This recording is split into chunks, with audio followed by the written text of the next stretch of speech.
All right, everybody, welcome back once again to my kitchen. Today we're gonna be making a classic steak dinner. We're gonna be making roast asparagus for our vegetables. We're going to do homemade mashed potatoes, and we're also going to pan sear and butter baste this beautiful filet mignon. All right, so we're gonna start by making the mashed potatoes. So first step, I'm just gonna go ahead and peel our potatoes. All right, so I just peeled and cut up these potatoes. Now I'm gonna add them to this boiling water. We're just gonna boil these until they are fork tender, and I'll show you what that looks like later. All right, so these potatoes have been boiling for around 15 minutes now. I wanna show you guys what I mean by fork tender, and it's exactly what it sounds like. So you can see here's one of these potatoes, and this fork goes in completely effortlessly. If there was some resistance going in, your potatoes are underboiled and you gotta boil them a little longer. So now that they're done, I'm gonna go ahead and drain them and let them steam in the strainer.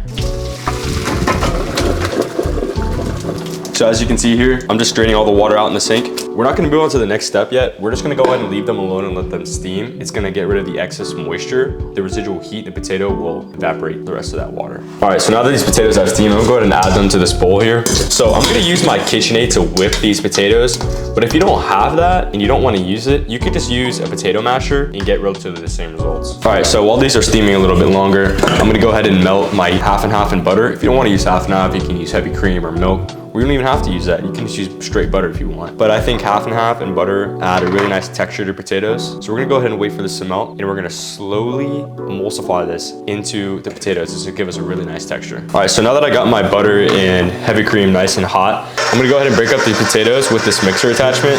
And right now, as you can see, they're gonna get stuck because of how dry these potatoes are, and that's fine. You can just get them out, shake them out like this. Like I said, you don't need to use a KitchenAid like this. I'm gonna show you how nice of a texture it's gonna get, especially once I start adding this. I'm gonna go ahead and turn this up to like 2 or 3 and just add in our butter. So whipping it like this is gonna incorporate a lot of air into the potatoes, which is gonna allow for a really fluffy, nice texture. As you can see here, it's only been a couple seconds, but you can already see how fluffy this already looks. So I'm just gonna go ahead and scrape the sides down, get some of this out of the whisk. Scrape the sides. All right, so now these potatoes are nice and whipped, have a nice texture. I'm gonna go ahead and thinly slice some of these scallions. I really like scallions in my potatoes. I think they add a really nice oniony taste. I think that looks good for this amount of mashed potatoes. We're just gonna go ahead and directly add these to the mashed potatoes. We are gonna go ahead and add some Parmesan cheese. Again, we don't measure here. We're just gonna eyeball it. You can never have enough Parmesan cheese, that's for sure. And finally, just a little bit more fresh cracked pepper. Just go ahead and give this one final mix. And that's it. There's our creamy, light, fluffy mashed potatoes done. So I like to make these first because these are super easy to keep warm. I'm just gonna go ahead and turn my oven on keep warm, and since it's a stainless steel bowl, I can pop it straight in the oven. If you did this with a hand masher, you could achieve the same thing and just keep it in the pot you mashed it in and put it straight in the oven like this. So you don't gotta worry about it later on. All right, so now we're gonna move on to grilling the steak. All right, so here we have our beautiful filet mignon. This is an absolutely massive filet. If you go to Publix, you can ask them to custom cut a steak for you, but just be willing to pay the price. So I'm just gonna go ahead and start patting this dry with a paper towel. This has already been sitting out, so it's at room temperature, which is what you want. Fillets sometimes tend to be a little funky shape, so as you can see here, there's like a little weird piece of meat right here, which is fine, there's nothing wrong with that. But just for presentation, we're gonna go ahead and truss this. So all that means is I'm gonna take some of this butcher's twine, it's just food safe twine, and we're gonna tie it up around the edges. All right, so now that we have our fillet nice and trussed here, you see it helped hold its shape. We're gonna just hit it with some salt. And I'm gonna also salt my cutting board, and I'll show you why I'm doing that in a second, as well as some black pepper, and on my cutting board as well. So the reason I'm doing this is because it's really difficult to season the sides of your steak. So if you just roll it like this, you can see, boom, all the sides are nice and seasoned. So this is a very thick cut of steak, so don't be shy with the seasoning. Go ahead and go nice and heavy. So here, I'll just go ahead and show you the internal temperature of the steak. Show you that it is indeed room temperature. So that's considerably warm for a steak. You really want your steak to be at room temperature when you're doing this. It will allow for a better sear. We're gonna go ahead and get our pan nice and hot. You really need to use a cast iron or a carbon steel pan for this. Not a lot of people have carbon steel. You're more likely to have a cast iron. It's kind of essential for this. You're really not gonna get a good sear on your steak if you're using a Teflon nonstick pan or something like that. So go ahead and get yourself a nice cast iron pan. Everybody should have one anyway. I'll show you what we're gonna do once this pan's hot. Okay, so we're about to sear the steak. So I wanna talk about oils that you can use to do this. So you can see this pan is already so hot, it's starting to smoke, and that's what you want. You want it to be very, very hot. So I have some Wagyu beef tallow. If you don't have beef tallow, which you probably don't, I'd recommend you also use avocado oil, but really any high smoke point neutral flavored oil will work well. It's really gotta be neutral flavored. You can't use like an olive oil. Not only is it not neutral flavored, but it's also very low smoke point. So we're gonna go ahead and get some of this beef tallow straight into the pan. This is also gonna help add some really nice flavor and some really nice color. All right, just so you know beforehand, if you're gonna do this inside your house, open up your windows, turn off your smoke alarm. There's no way to get around it. It's gonna be smoky. Once your pan's smoking like this, you definitely know it's hot enough. We're gonna go ahead and add our filet straight in the pan. And just let it sit for at least 2 minutes.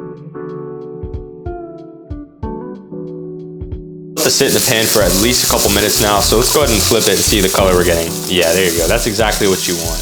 All right, so the other side's got a nice color. I'll go ahead and show you really quick.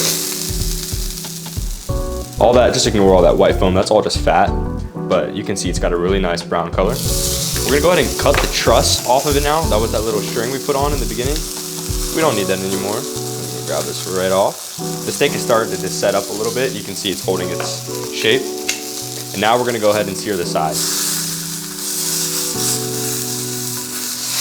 This steak's pretty thick, so it should just stand up by itself. But if you have a thinner piece of steak, definitely go ahead and hold it upright. All right, now that we've got beautiful color on all sides of the steak, we're gonna go ahead and pull it out and we're gonna put it on a plate and just let it rest. We're also gonna let our pan cool down, and I'll see you guys once that is all set in about 10 minutes. All right, so while our beautiful steak is resting, just go ahead and take a look at the color on the steak. It's absolutely gorgeous. We're gonna go ahead and get our asparagus going. We're gonna be super, super, super simple on this. We're just gonna hit it with some olive oil all over the whole thing. Don't be shy. And then we're gonna hit it with some black pepper. Again, don't be shy. And with some sea salt. So you can put these in your oven. That's what I'm gonna do. I'm gonna put them in my oven at 375 for around 30 minutes, or you can put them in your air fryer. They come actually really nice in your air fryer. But this is just a super, super, super simple way to get some good tasting asparagus with some nice color on it as well. And at the very, very end, we're gonna hit it with some Parmesan cheese. It's gonna add an extra level of flavor. All right, so now that our steak's been resting and our asparagus is cooking in the oven, we're gonna go ahead and add 2 sticks of butter into the same pan that you seared your steak in. And we're gonna go ahead and let this all melt.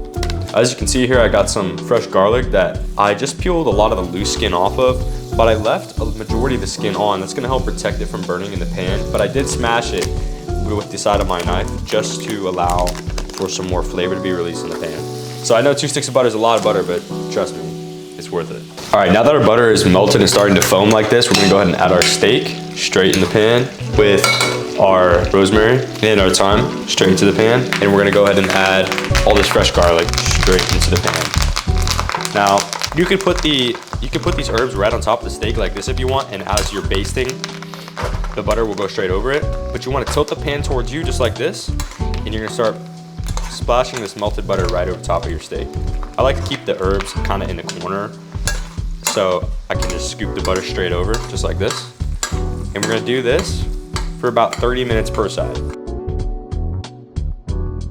This butter looks like it needs to be a little hotter, so I'm gonna turn up the heat a little bit. We're just gonna keep basting just like this. So we're gonna do this until we reach the internal temperature of the steak that we want. So I'm gonna go for medium rare on the steak. So that means I'm gonna pull it off once it's at about 130 internal temperature. The reason I do 130, even though medium rare is around more like 135, is because you're gonna have something called carryover cooking. It's gonna continue to cook once you take it off the heat. And you also wanna rest your steak for at least 10, 15 minutes after you're done cooking it. So you can see this butter is really starting to foam up nicely now. I've been basting this side of the steak for about 30 seconds. I'm gonna go ahead and flip it.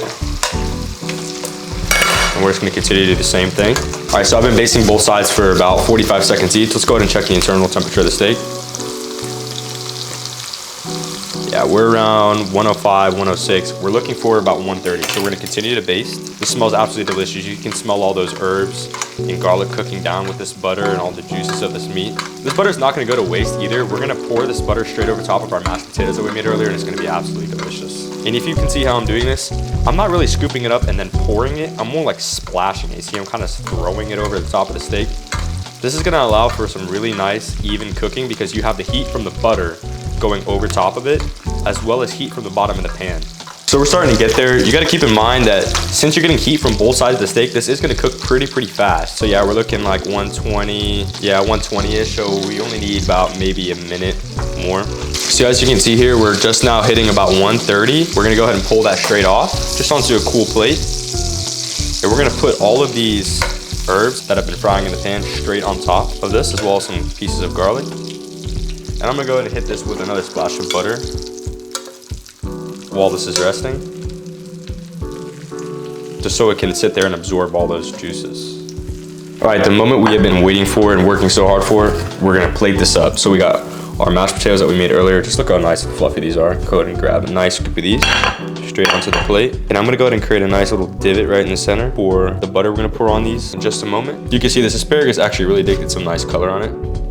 We're gonna go ahead and plate up our filet mignon. Absolutely beautiful color on it. And all these juices right here, we're gonna pour these straight over top of it. Last but not least, we're gonna go ahead and hit these potatoes and our asparagus with some fresh Parmesan cheese. And some of this brown butter straight over top of these potatoes. And there you have it. An absolutely delicious steak dinner that will put any steakhouse to shame. All right, so let's go ahead and cut open our steak and see how we did here. That is perfect. In my opinion, this is how I like steak. This is like medium rare. It's absolutely perfect. You can see some of this garlic I put straight on top. Let's go ahead and get a slice of this. Look at this right here. You absolutely die for it. It's absolutely delicious. All right, let's go ahead and try these mashed potatoes now. Look at this, absolutely delicious. Texture is absolutely perfect. Who doesn't like some fresh asparagus? It's sweet, salty, has a wonderful texture. The Parmesan cheese adds a really nice aftertaste to it. I highly recommend you guys try to make some steak at home. I know it's somewhat intimidating, but I promise you can do it with a nice cast iron pan. All right, you guys, thank you again for watching. Thank you again for all the support on my YouTube videos. Leave a comment down below of something you guys would like to see next.